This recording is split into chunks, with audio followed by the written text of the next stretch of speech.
broadcasting from Detroit's Cass Corridor in Detroit. It's the Metro on WDET. I'm Kerry Jr. II. After so many gray and wet days, it's finally feeling like summer is right around the corner. And with that comes a flood of memories of how that time is spent and how it's been spent over years in Detroit. That's what's on the deck this hour, the past and present of Detroit summers. We start with a newly published book that captures the essence of these times through the lens of writers and authors who have lived it. Black Summers, a book about growing up in the urban outdoors, is a compilation of writings from Detroiters who detail what it's like to experience a summer here. But it's not just about playing tag at the park or barbecues on Belle Isle, though those are great things. The book balances the joys and freedoms that come with the season while remaining very aware of how our racial history, i.e. segregation and white flight, at one point restricted it. There are over 30 entries in this book, and they range in their style and depth. And together they paint a picture of what it's like to be outside in Detroit. Desiree Cooper is an author, journalist, and attorney. She is the editor of this book, and she joins me now to discuss it. Desiree, welcome to the Metro. Happy summer. Happy summer. And we also want to hear from you listeners. Let us know, what is, in your opinion, the single best way to spend a hot day in Detroit? I'm thinking a day like today. We've got a high of, I think, 82 according to my weather app. Probably think 75 is kind of like a golden spot for me. But let us know. What would you do on a hot summer day and you've got time? Call us at 313-577-1019. Okay. Desiree, I want to kind of know what you would do. I'm curious to know if it's a hot summer day, it's 75 degrees outside. What are you doing? You know what? I am such a sun bunny. Okay. I lived in Michigan for 30 years. Okay. Carrie, I don't know if you know, but yes. Right now I am living in Virginia where I moved to take care of my family. Of course, Detroit is still my heart. But I was cold for 30 years. And people would say to me, you should be used to it by now. I'm like, no, it doesn't work that way. Yeah. So on a long, hot summer day, I would stay outside as long as humanly possible. Okay. Like wherever I can be and go. If that's the Riverwalk, if that's a park, if that's like a barbecue, anything just to be outside. And of course, the sun doesn't set until like 9:30 or 10. Yeah. You got plenty of time. So yeah, I'll be soaking in that vitamin D. So to be fair, I'm not a huge hot person. I don't like over 80 degrees. But I'll say for me, and it's a little bit of a tease of some of the stories in the book, but I bike a lot. And so for me, on a hot summer day, the best way to spend it is to bike around. We've got the DeQuinder Cut. Now we've got this extended Riverwalk. You've got Belle Isle. All these roads and paths, there's new bike lanes. So I enjoy that. That's the way I would spend it. Let us know, guys, 313-577-1019. That is the number to call. And if you spent summer days in Detroit, you know what we're talking about. Okay. So summertime in Detroit, Desiree, this book is a culmination of stories all about it. As the editor, as the person who kind of spearheaded this project, what does that mean to you?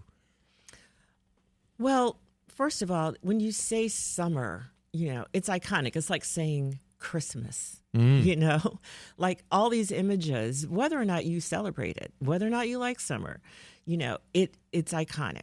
It means lemonade. It means ice cream. It means water and beach. It means shorts. And, so it's just certain things, family trips, etc. And for African Americans, that's what it means as well. But what I asked the contributors to the anthology to do is tell me about what it means to them and tell me how race shaped those memories.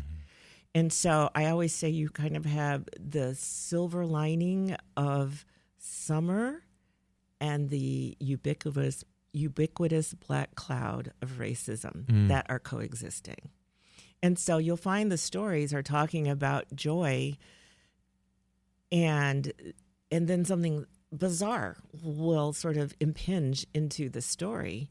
That for some are unexpected, for that, the reader's just waiting for it to happen, because we know that our bodies and our time can be policed in a different way because of the color of our skin. And so was that the specific prompt what are the experiences of summertime and be transparent about, I guess, what was the actual exactly question? It was, Okay. tell me about what summer means to you as a Black Detroiter, and how race shaped that experience of summer. And why that question? Why did you feel inspired to want to tell both of those sides of this season? Oh gosh, Carrie, I love that you asked me. How much time do we have? We have a lot. We have a lot Okay, of time. okay. So for, I'd say, about 7 or 8 years now, I have been researching and advocating for the story of a forgotten civil rights hero in Detroit, and her name is Sarah Elizabeth Ray. Many people in Detroit know her as Liz Haskell, which was the second part of her life. But as a young woman, she came to Detroit from Tennessee, got an education, her secretarial school certificate. She was very proud of that, and wanted to celebrate with her class on the Boblo boat. And they got tickets, got on the boat. She was the only Black member in the group. And they kicked her off the boat and wouldn't let her sail. So from the dock, she watched her classmates sail off and enjoy their graduation day without her. No one stood up for her? In fact, the teacher said, she will go quietly. Wow. And so, deeply, deeply offended, hurt, angered, she went straight to the NAACP, the Detroit branch, filed a complaint, and that ended up winding its way all the way, and people don't know this story, all the way to the United States Supreme Court, where Thurgood Marshall filed an amicus brief, a supportive brief of her case, and she won. That was 1948, before Rosa Parks. Wow. And that opened the Boblo experience to everyone. When I came to Detroit in the 80s, everybody was still raving about the Boblo boat. This is like, what? I can't do the math, but, decades later. Yeah. And nobody ever talked about how it used to be segregated. That was like a memory just gone. Instead, the Boblo boat is this iconic experience.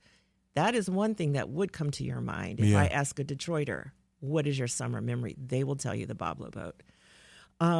So in sort of putting a capstone on my research about Sarah Elizabeth Ray, I started thinking, well, if she was here now, what would she have to say about the way she opened up a summer experience for everyone? And would she be impressed by how far we've come, or surprised that we haven't come far enough? What would her reaction be? And I thought, why don't I ask existing Detroiters about their experience and how race continues even after that Supreme Court case continues to impinge upon their ability to just frolic and have fun in the summertime. I see. The idea to bring her story kind of speaks, I guess, the through line, right? It's the joy of the Boblo boat with the unfortunate reality of the restrictions that were placed upon it at a certain time. Exactly. One thing I noticed throughout these stories is both of those were really true. But I will say, when I read the book or saw the cover, I expected it to be more like, oh, we're going to talk about all these joyous stories about our favorite moments in summertime history and our favorite things to do, whether it's with our families or whether it's, going up north or traveling down south. And I was surprised to find that there were some uncomfortable realities tucked into that book. I guess, why not just tell that story in that way? But it almost feels like, oh man, summer is usually so good and so positive, and yet we always have to be reminded to some degree that these realities still in some ways exist. I guess, why still bring that tension, that uncomfortable reality in the book? Because it's an uncomfortable reality. It's a lived experience. It's so lived that often the Black people that experience it don't even see how race has shaped it. They don't understand. One example I give is Luther Keith, who has passed away and didn't get to see this book in print, even though he contributed a lovely essay about his love of baseball.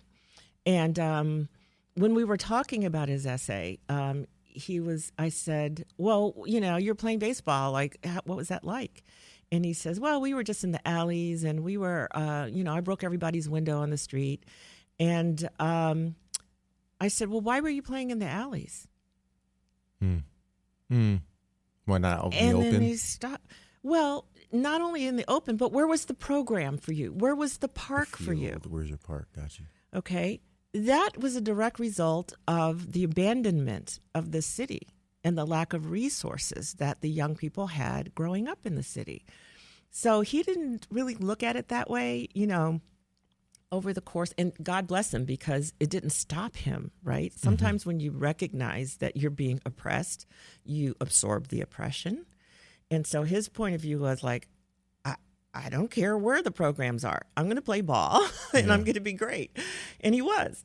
But you just sort of learn that this is the way it is. And you don't start thinking about why is it the way it is.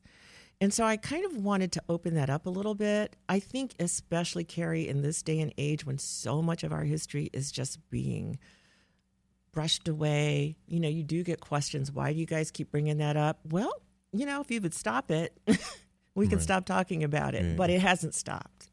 I understand. This is The Metro. I'm Carrie Jr. II. My guest is Desiree Cooper. She's a journalist, author, and poet. We're discussing her new book, Black Summers, Growing Up in the Urban Outdoors.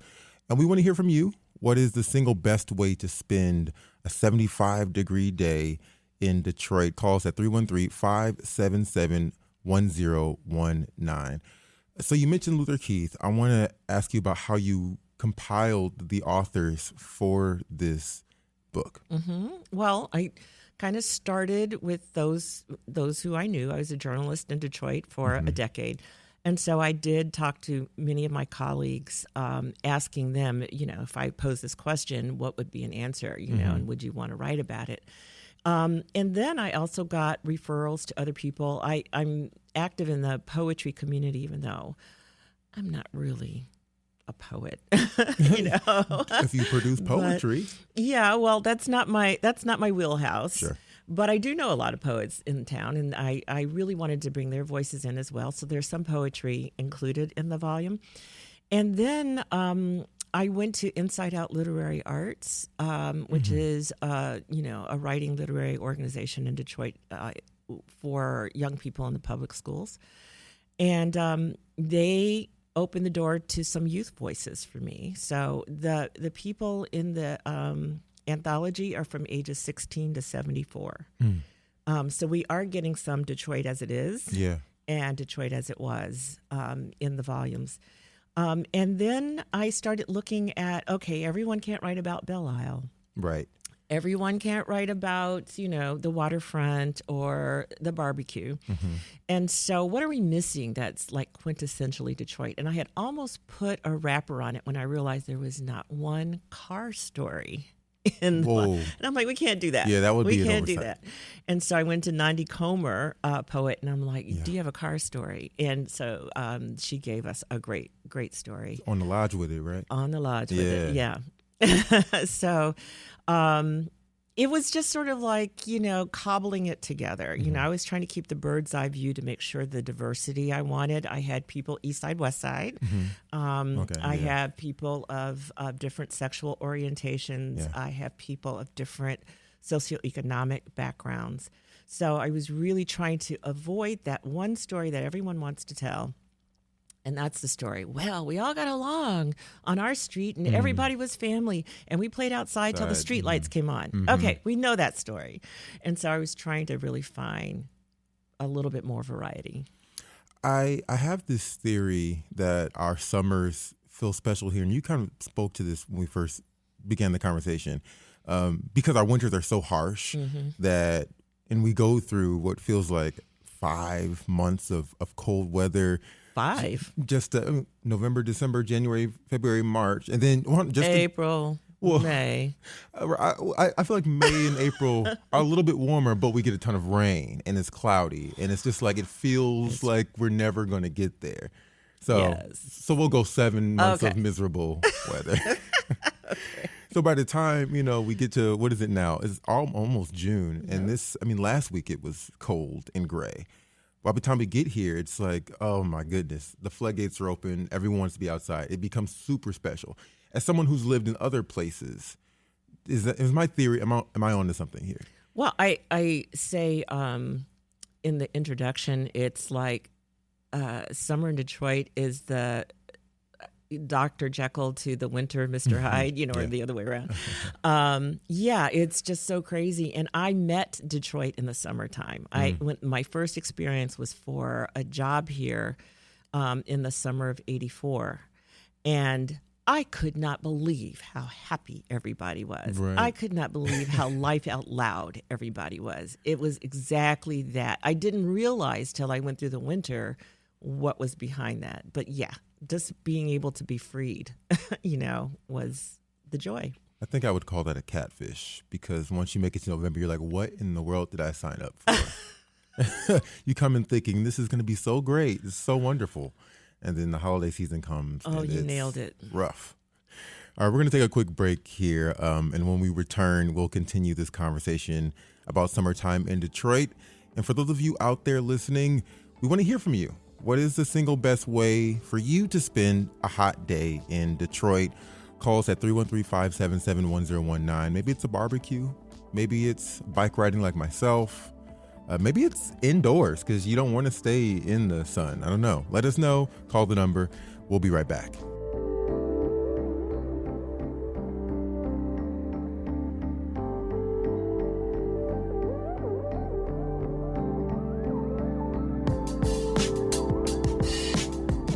This is The Metro on 1019 at WDET. I'm Carrie Jr. II. My guest is author, journalist, and attorney Desiree Cooper, and we're discussing her new book, Black Summers, Growing Up in the Urban Outdoors. The book compiles over 30 entries that include stories, poetry, and more from Detroit writers who lived these summers right here in Detroit. We want to hear from you. What is the single best way to spend a hot day in Detroit, folks? Call us at 313-577-1019.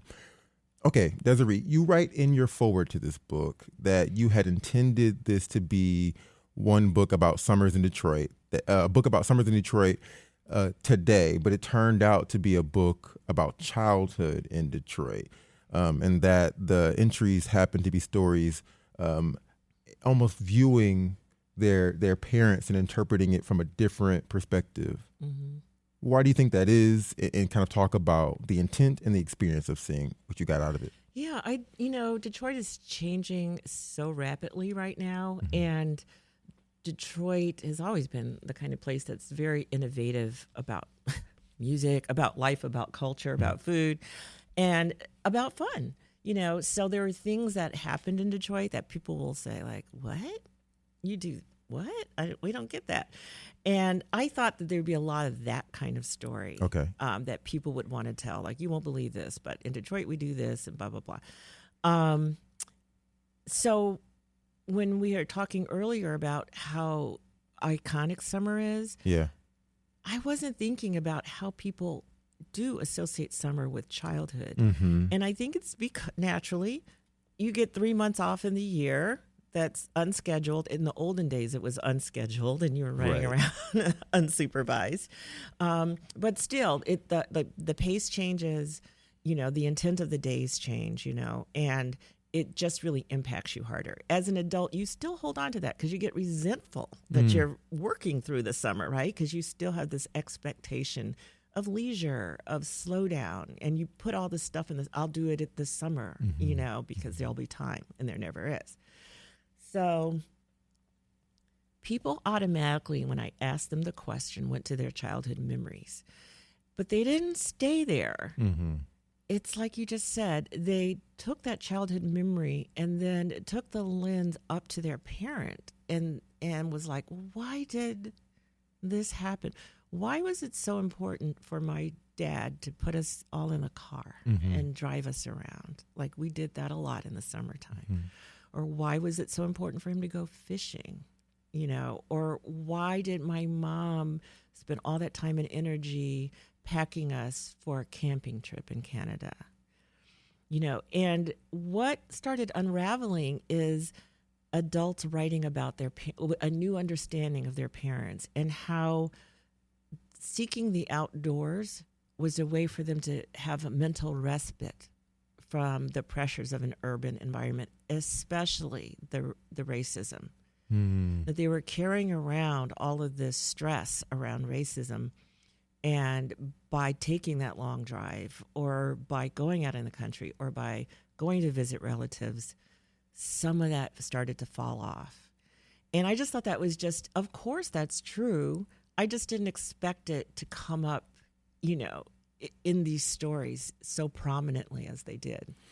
I also find it interesting because the adults are reinterpreting an adult experience through their younger lens, as opposed to just telling their story. It's like, Yes. Why take that extra step to do it from your childhood perspective? The word essay means an attempt.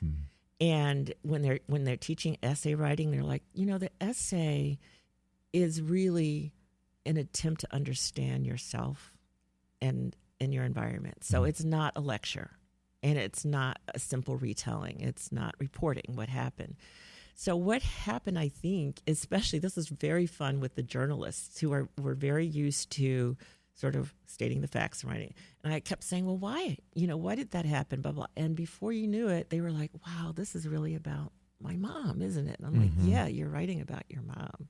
And you're learning, you're journeying into her mind through this childhood memory.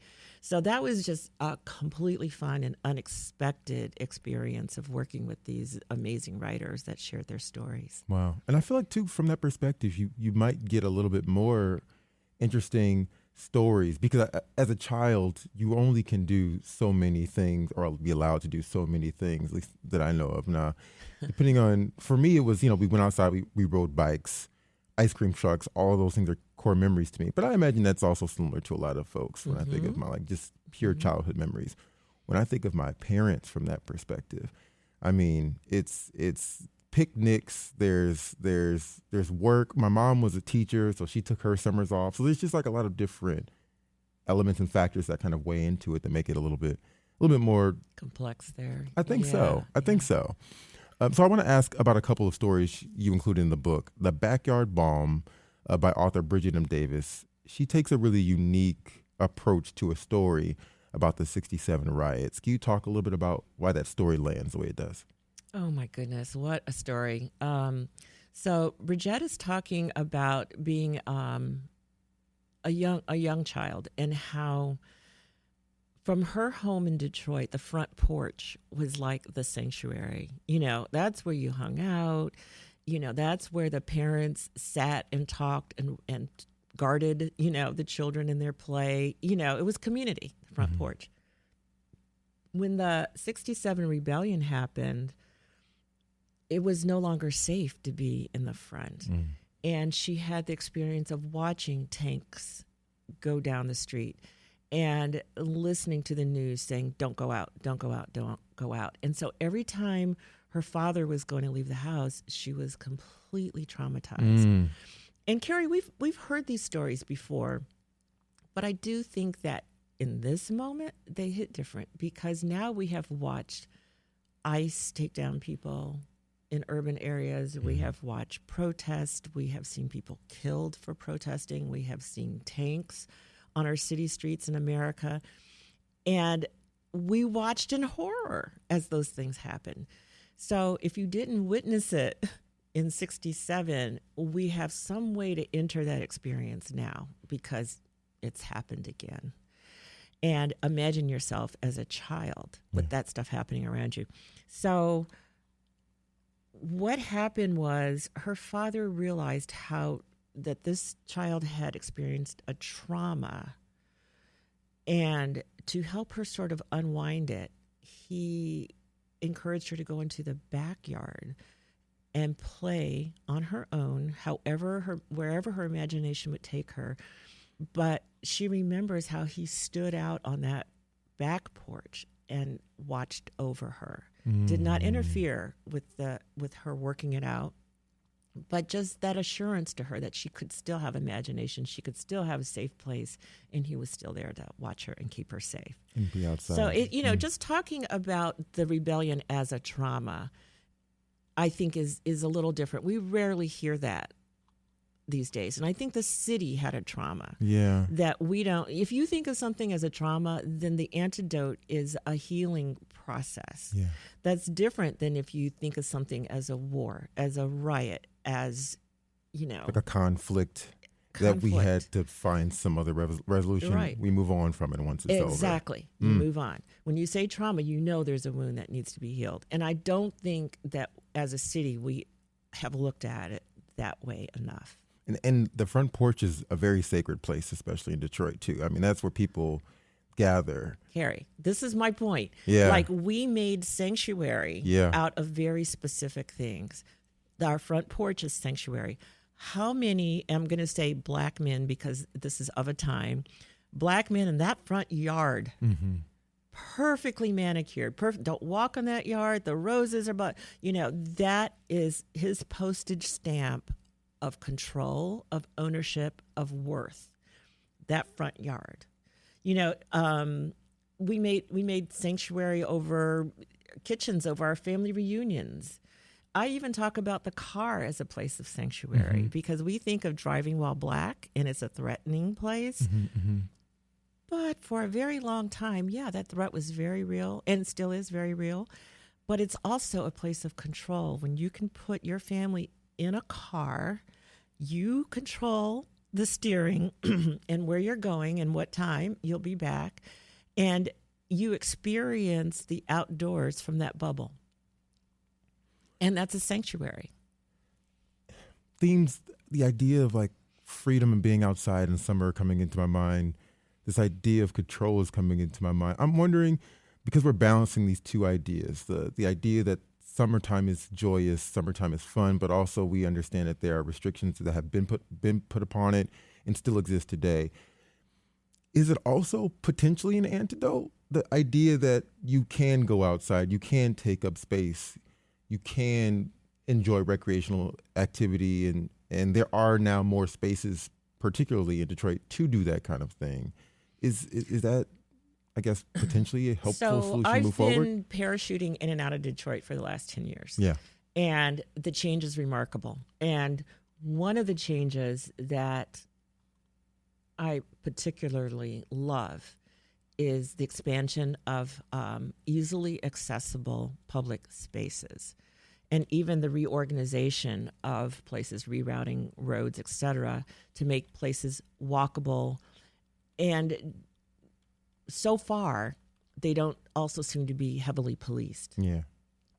And that, to me, feels like an antidote, Carrie, where, you can be outside and actually be free in your body, and you can talk as loud as you want, and you can laugh as loud as you want. These things are policed. You can listen to your music, and just be with fellow Detroiters, having a good time, and having the exact same experience. I don't want to be Pollyanna-ish about it either. The places can also be a place where you think you're going to be free to be yourself, but all of a sudden, someone is questioning you, or someone is dragging you off of the street, or someone is calling the police because they don't like how you're behaving on this patio, So, and it's because of your color. So it's still there. It's still something that we carry on our shoulders as people of color.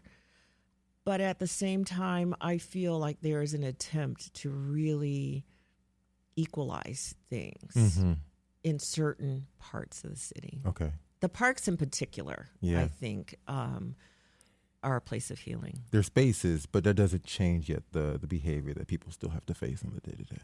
Right, and maybe it's getting worse. You're listening to The Metro on 101.9 WDET. I'm Carrie Jr. II. My guest is Desiree Cooper.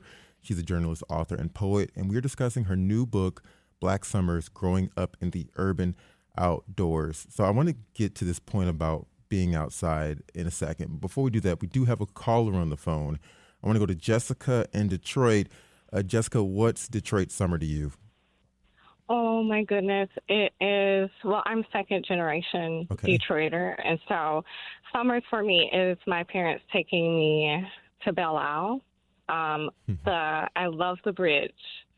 And so we would always go to Belle Isle, play there. And also, my mom would sign me and my siblings up for the Detroit PAL League, which was an organization that exposed children to various sports ventures that you could possibly do. We ended up doing tennis in the summer, but summers was also music. There was different jazz things happening downtown Detroit.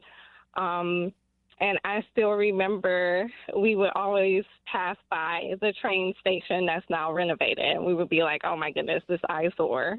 Mm-hmm. But yeah, that was Detroit summers for us, and so. Real quick question for you, Jessica. Since the summer is about to start, of the list you just gave me, what's the first thing you're gonna do? Oh my goodness, go to campus marches. Okay. Going on the sand? Yes, in the sand. And I love the library. I love the public library, and I always peruse looking on the walls to see what other events are going on downtown. And I would definitely say the Riverwalk and the Renton. I would go there and look at the different antique vehicles in the basement area. So it's so many things to do. There's so many things to do, so many memories that have been made and can be made now with some of the things you've mentioned, seeing the train station renovated. Thanks so much for your call, Jessica. We really appreciate that. And if you want to weigh in, let us know what Detroit summer is to you. Call 313-577-1019. Now, Desiree, Jessica named a lot of landmark public spaces in the city. I guess we kind of just talked about that a little bit, how the city's changing, how that changes how we see summertime in Detroit. And you said, you've been transient, but I guess how does it compare to places elsewhere in Virginia? And how have you been able to enjoy those areas and what Detroit is kind of trying to get going here? Mm-hmm. I think so many cities have the same story, mm-hmm. and that is because racism is there. That's what we were built upon. So, but it can be different. I'm in the South; it's slower, yeah, and everything is more. There's more elbow room in general, and outside is, it's another room. It's another room, because we can do outside all the time. Mm-hmm. So it's not confining. It's just, your life just spills out into the outdoors. I see. Very organically. Mm-hmm. Where here you got to hurry up and get it in, Right. One thing that she mentioned, it made me think about is and just to your interest area, the biking. Yeah. Because I remember when the bike lanes were starting to be put out on the streets. Mm-hmm. I remember them mostly along Cass right away. And I remember thinking, now I love my bike, but I am not like an athletic biker. Sure. I remember thinking, really? Is this the first thing that Detroiters would really say they wanted if you asked them? Could you fix the road first? Right. Or sidewalks first? Mm-hmm. Bikes. What are we doing? We can't even ride a bike around here, except for, several weeks of the year. So I took that question to my colleague, Cassandra Spratling, who is rabid about biking. And when talking with her, I did not know about how important biking has become to the Black community. Mm-hmm. I really, in my, ignorance, saw biking as a white thing. I saw it as transportation and fun as a kid. Yeah. But seeing it as a sport or competitive or a workout, that's not how I ever perceived biking. Yeah. So I didn't need lanes. Mm-hmm. And I asked her, so she has done bike events that are along the freedom trails, along the civil rights trails. She belongs to biking clubs here and African American biking clubs, which I did not know existed. Mm-hmm. And she talks about just how their family, they just really during COVID, how they were families for each other. So I asked her, but Cassandra, really? Bike lanes? Yeah. No, I mean, I why? think. And she said, Des, the bike lanes are not for young people, and they're not for gentrifiers, and they're not for invaders in our city. They're for us, for all of us who live here. So it's kind of like not your fault, not their fault if you don't want to get on a bike. But if you do, it's You available can. to you. Right. So that was an interesting way for me to enter into that conversation, because I was ready to say, this is not for us. It's here for them, however we define that in our heads. And she said, well, it's for you if you want it. Right. Wow. So Taking back some agency in that. yeah. And that, like I just said, Southerners are going to stretch out. Well, we can stretch out, and try different things, that are not part of our sort of go-tos. So, and I, when Jessica mentioned PAL or DARE, and how they expose them to tennis or to other kinds of sports, that may not have been what your parents would have done in the summer, but it's available now. And so we can try, stretch it out. Yeah. So I want to ask you about something that you mentioned before we got to Jessica on the phone. And it's current. It's about the gatherings we're seeing kind of across the country by teenagers. We were talking about being outside and wanting to take up space, but also feeling restricted in that. They're gathering in these large crowds. Sometimes hundreds of them are gathering. As soon as it gets hot outside, I mean, like we've just said, it's been winter. We've been cooped up. That's when we've seen teenagers across the country being like, let's get outside. Let's hang out together. And so we've heard on our show, we've had like the psychological assessment that they're exercising kind of risky behavior, which is natural for teenagers who are developing. We've talked about how the city wants to create specific places for them to go. I'm just wondering what you think or what you see here as someone who's compiled a book about the importance of being outside, the impulsivity of it, the freedom of it. Well, I mean, what we have seen is when you marginalize people and you contain people, that's pressure. This is physics. When you squish down atoms, they explode. It creates that pressure. And so we have not made spaces for young people to be young people. And when they are being young people, we freak out. And so I do think that it is incumbent upon us to include them into spaces where we are, and also to make special spaces for them. And so I see that is sort of part of the planning and part of the conversation. But you don't, and it's interesting that we're seeing teen takeovers everywhere. Yeah. Okay, we have seen them in Virginia. Yeah. And everywhere, I think about how malls have shut down, or they're almost totally abandoned at this point. And that used to be sort of a hangout place. Movie theaters with COVID, that kind of diminished. So skating rinks have diminished. When you think about all those kinds of places where young people used to gather, there is a vacuum. And so if we don't provide it for them, we're creating a pressure cooker where they're going to just spill out into places that, they don't, quote unquote, have permission to take over. To take over, yeah. I also wonder, though, because we have at least expanded our outdoor spaces. And I think one thing we know about with generations prior is being outside was like a regular thing. And so how this generation might be different than those of the past, and how this might be an example of that. Right. Yeah. Yeah, I don't know what to say about that. Sure. I mean, it's just like you have to make them Sure. be in nature and go outside, I mean, that is just a real criticism that I hear people of a certain age say about younger generations, that they just really don't do that. But I do think that organized things like biking clubs and something like that are really a way. I mean, sports are really a way, and they have opened up sports to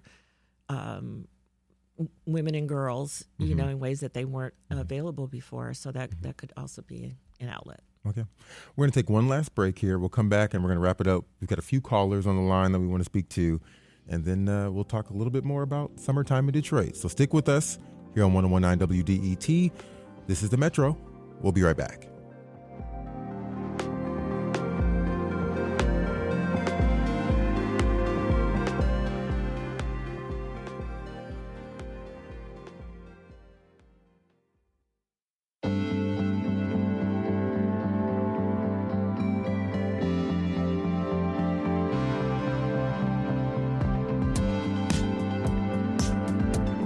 The Metro on 1019 WDET, Detroit Public Radio.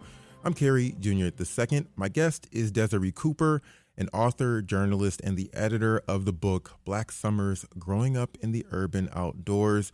And the phone lines are open. What's your favorite childhood memory of summer in Detroit? The number is 313-577-1019. I also want to note the book itself is officially releasing, you said, tomorrow?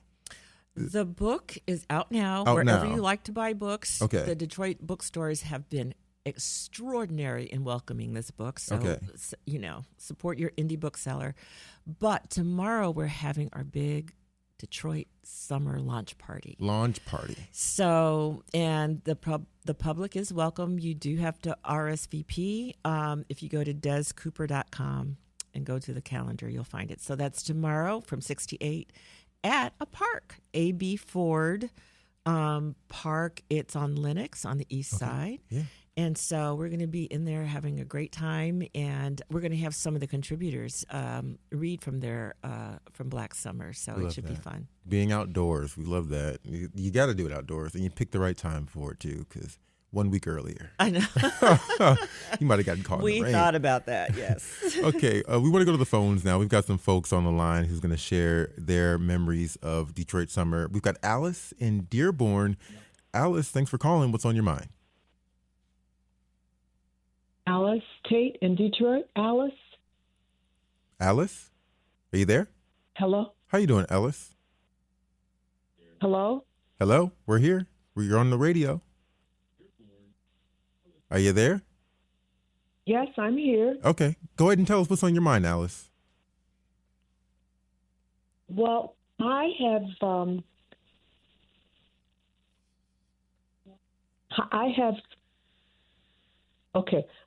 three places that I have to go.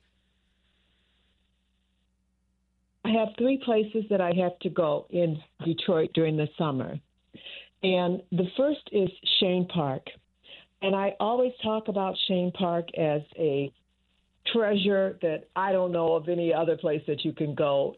And I like to go there when it's very hot, a hot night, have a nice concert right off of the river. There's nothing more enjoyable than that. Then I also like to take the Diamond Jack boat tour and up and down the Detroit River. It's really refreshing when it's really hot outside. Then I also like to do Adiamo's restaurant, their outside seating during the summer to eat outside and enjoy the river. And then I also, of course, visit Belle Isle. I mean, that's the classic free way to go out and eat lunch or eat dinner and enjoy the river. And finally, I just like being on my front porch, the freedom of being on the front porch, to sit outside during the day, to eat and have a good time. Love it. Love those anecdotes, Alice. Thank you so much for calling us. The front porch, of course, is like a universal like sanctuary, as we talked about before in the city of Detroit. Okay, we want to go to another caller. We've got Roland in Detroit. Roland, what's Detroit summer to you? Hi, can you hear me? Yes, we can. First of all, I love summer. I'm a songwriter, and I write about how I thank God for all the seasons, but especially the summer. I just love it. Now, Detroit, I'm ageless. I have no beginning or end, but they call me an OG because I've been here for a few moments. But in the past, Detroit, I think, was a better place in the summer. Now, technology looks at people too much. And for me, that's not comfortable. There's cameras everywhere. One time I was sitting on the bench in the Quintus Cut, and this drone literally came over me and stood over my head for a few seconds. Oh, wow. And I'm like, this is crazy. Back in the day, my father, I love him so much.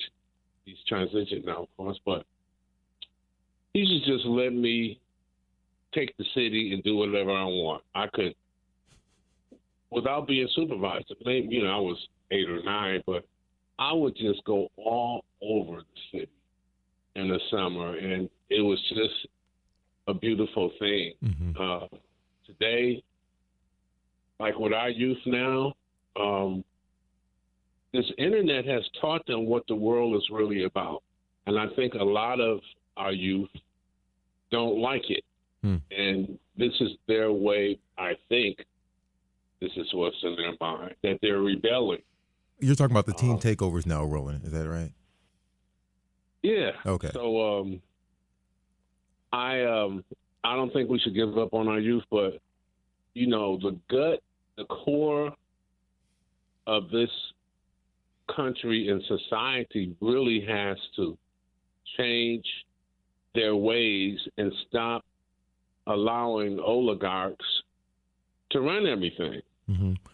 So I hope our youth will stay safe, and they need to express themselves, and I hope everything works out. All right, thank you so much for your call, Roland. Really appreciate you weighing in and telling us about your time in the summer.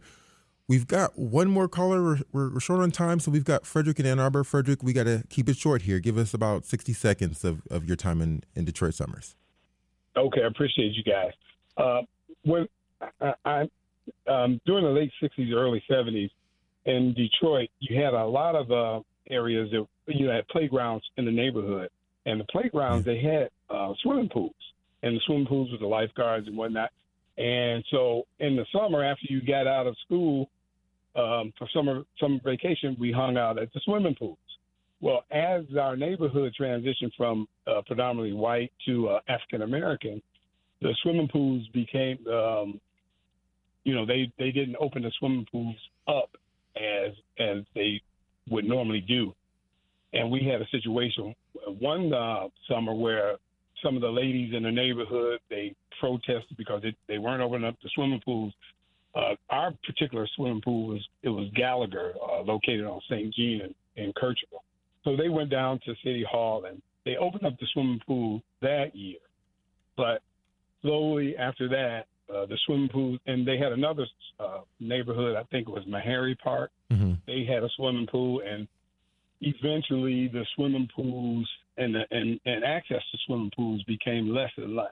But yeah. That's what we did in the summer is hang out at the swimming pools.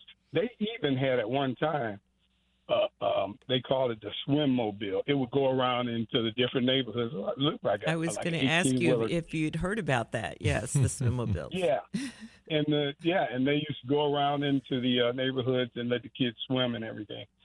And what's weird about that is, or funny about, even in school, we had swim class, mm-hmm. and making sure that the kids knew how to swim. I think is very important. Yeah. Mm-hmm. They always talk about African Americans, it's they can't swim. You don't have access to it. We even had a hockey rink. I got to hop in here, Freddie, because we're running out of time real quick. But thank you for weighing in. And I want to say, too, I personally learned how to swim a few years back because of that. I didn't know, and I learned, and now I'm so happy to be in the water and swim a time. But thank you so much for Frederick for weighing in, and sorry for having to hop in and cut you off.